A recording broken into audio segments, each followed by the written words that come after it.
Un autre cas de violence policière qui déboule sur une perte en vie humaine. La victime, Kelbert Daniel César, 35 ans, agent de sécurité dans une microfinance située en plein cœur du marché de PK14, a été admis ce matin à la morgue de l'hôpital Akantini de Douala. Pour comprendre comment il en est arrivé là, il faut remonter au 11 février dernier. César est ce qu'il convient d'appeler un bienheureux qui aime distiller de la bonne humeur autour de lui.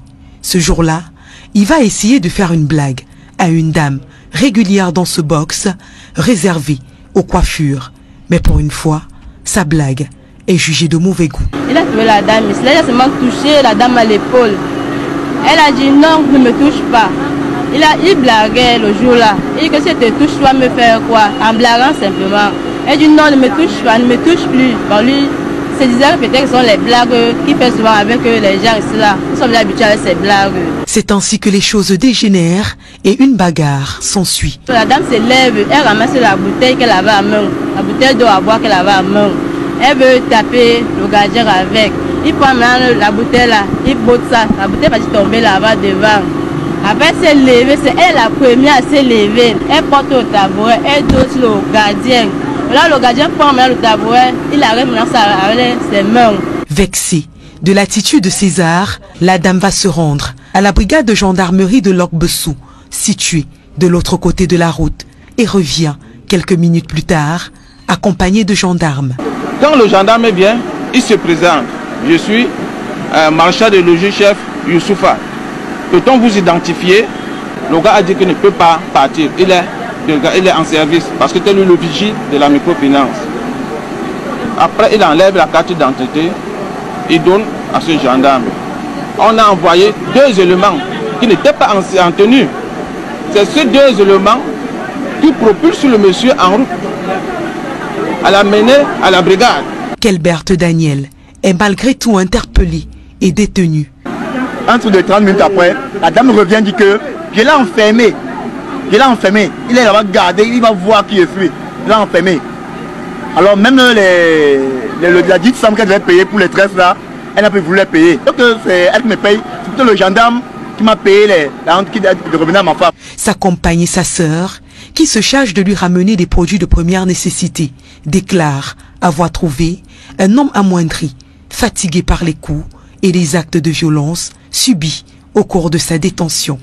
Le 13 février, soit 2 jours seulement après son interpellation, sa sœur lui ramène à manger dans sa cellule et face au refus des gendarmes, elle avoue avoir forcé le passage. Dans la colère, je suis entrée forcément dans la gendarmerie. Ce sont les prisonniers qui étaient en cellule qui me disent là où on a enfermé mon frère. J'ouvre là-bas, je regarde, je vois le lit vide. Quand je regarde derrière la porte, je vois mon frère couché en train de convulser, il est en train de rejeter la salive, les yeux sont en train de partir. Mon frère, la langue partait, il avait déjà croqué la langue. Sous le choc, elle pousse un cri de détresse. J'appelle les gendarmes, mon frère est en train de partir, vous êtes là assis. Les gendarmes ne viennent pas.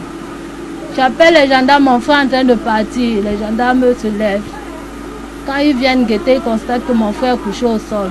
Ils constatent que c'est là que l'un d'entre eux demande qu'on peut lui faire sortir en salle pour qu'il puisse le taper. C'est quand ils constatent que mon frère est en train de vomir déjà le sang qu'ils ont pris au sérieux. Ils ont délégué l'un de leurs collègues qui part chercher le taxi pour l'amener à la Keltini. Finalement, c'est à l'hôpital de district de la Cité des Palmiers qu'il sera transporté. Face à sa situation qui se dégrade, un transfert est effectué ce lundi vers l'hôpital Akantini de Douala où la victime semble aller mieux. Mais ce mardi matin, c'est un coup de fil de son médecin traitant qui va mettre un terme à l'espoir de la famille. Après un malaise, Kelbert Daniel César est passé de vie à trépas. Une mort que la famille attribue aux actes de maltraitance et de non-assistance à personne en danger, ce d'autant plus que les témoins oculaires de son arrestation affirment. À la brigade, je ne sais plus comment la fête a continué. Mais ce que je me rappelle, c'est que le soir, il y a un indique au nom de Ndjambe qui est venu ici devant ma boutique danser. Il a bien fouetté ce monsieur avec de la matière jusqu'à pendre son dos et qui va lui montrer Le lendemain, son collègue Eyen, qui est aussi un indique, vient, il me dit que quand il y a un problème comme ça, il ne faut pas que je me mette parce que cette affaire peut m'amener loin. Je lui ai dit, monsieur, vous n'êtes qu'indique. Vous n'êtes qu'indique, vous ne m'intimidez pas. Il a dit, il a reçu un coup de fil. Il me dit, voilà donc que je pars déférer. Je lui demande, vous partez au déféré, vous êtes gendarme. Si le commandant de la brigade de gendarmerie de Lok-Bessou affirme ne rien savoir des actes de violence qui auraient été portés sur ce jeune citoyen au sein de son unité, les photos prises par la famille du défunt au fond de sa cellule et dans le taxi, ainsi que le rapport médical, laissent penser à un cas de violence qui aurait été exercé par des forces de maintien de l'ordre sur ce citoyen qu'ils avaient pourtant le devoir de protéger.